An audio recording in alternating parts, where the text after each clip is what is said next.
On the slide here is just an overview of all the different things that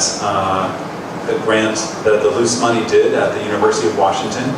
I thought I'd just kind of give you a sense of all of these because it was a complicated mix of activities that we put together. And I want to talk a bit about how I felt certain things worked well and other things not as well. Now that I'm almost finished with the project, I think we have another 6 months or so before the project officially ends. So just a few pictures. This is some of the students from the first field school in Indonesia. Dowd there in his field clothes. We worked at 2 different sites, kind of a Metal Age site that went up into the colonial period, and then a Neolithic site on a different island. It was an absolutely fantastic experience with its challenges that you always have in the field, but intensive. We were there for 6.5 weeks. I also made all the American and non-Indonesian Southeast Asian students do a intensive language course in Indonesian language in Yogyakarta before we went to the field. It was only about 3 weeks of that, and I'm not sure. Some of the students did learn some Indonesian, some of them didn't learn so much Indonesian, but they got to meet their Indonesian students and build those relationships. This is from Palawan, from the Philippines in 2010. Quite a bit bigger crowd. We had the 5 students from the University of Hawaii. This is a little bit of a different presentation. I'm glad to see that we have such variety in Peter's. It was a very wonderful and elegant presentation of how his university and he used his grant. And Laura's was a great example of one of the projects that's come out of a grant. I wanted to take advantage of this opportunity to talk just a little bit about the roots of Americanist interest in Southeast Asia, give a little credit to our forebears because of the audience I see, if I know how to advance this. And then I will talk just briefly about our loose institutional grant and some of the work we've done, and ask for some feedback directly, because that was one reason why I worked on getting funding for this workshop. So we did quite a bit of work, in fact, I think 10 field seasons in this area in southern Cambodia. And what was useful about the project in terms of the Luce grant is, first of all, Luce did fund a $100,000 grant in the early 90s to bring some of the Cambodians to the University of Hawaii for training. And it also inspired me to think about ways to do more training. My name is Heng Supadi. I come from Cambodia. And what is your current job? Yes, I'm Deputy Director General for Cultural Heritage, Ministry of Culture and Fine Art, Cambodia. The budget, in terms of budget situation, we are very poor in the cultural heritage management or archaeological research, because our government did not have the money to pay on that field. So all the archaeological research in Cambodia is based on the grant or funding from outside, based on the support from outside.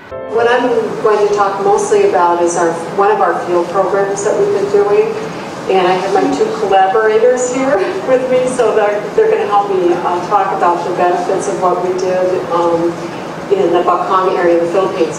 But I'll just say a few words. We're one of the younger Luce projects. We're maybe toward the halfway mark. We still have several years on our grant. And we have some of the same elements that Peter has. We did hire a professor. He just came in September, Mitch Hendrickson, who some of you may know, that worked in Cambodia. He was at University of Sydney, and he does Khmer archaeology.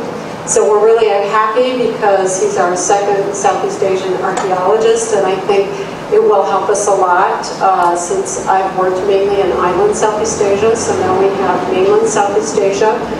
We also have a China specialist in our program, and a John Terrell that you might know, who does the PETA stuff and works in New Guinea. So we kind of have a big arc now from China down into Melanesia in our program.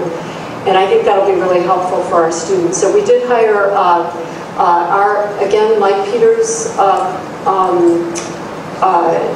Luce grant in University of Washington, we convinced Luce to cover 3 years of our professor salary, and then our university is going to then keep him as a permanent professor. I'm Grace Barreto Tesoro. I'm from the Philippines. And tell us what your position is now, and maybe also where you work. Oh, okay. I work who was affiliated with the University of Michigan Museum of Anthropology. And the materials are composed of earthenware vessels, porcelains, beads, skeletal remains, mostly artifacts from graves and burials. And since I was interested in earthenware vessels and mortuary practices, I wanted to look at the sun and bird symbolisms found on these ceramics. In 2008, the University of Pennsylvania Museum received a Luce institutional grant for collaborative research and training in Southeast Asian archaeology. First of all, the grant enabled several multinational, multi-institutional, and multidisciplinary field seasons to take place in Laos. These seasons focused on training of local Lao cultural heritage managers, as well as some other Southeast Asian archaeologists in basic archaeology, plus a lot of supplementary disciplines such as GIS. We did database management, flotation, many skills that are required in the modern day archaeological research program. They were able to do this in the context of a cutting edge archaeological research program itself, so that they got a very genuine, very authentic experience of archaeology in the modern world. My name is Bun Huang, Bosisang Pasert. I was working with Joyce Weiss until 2001 to 2010. I can get more experience from Dr. Joyce Weiss from MF team, and can get experience from the international team. I mean expert from the other country in Southeast Asia country and Europeans.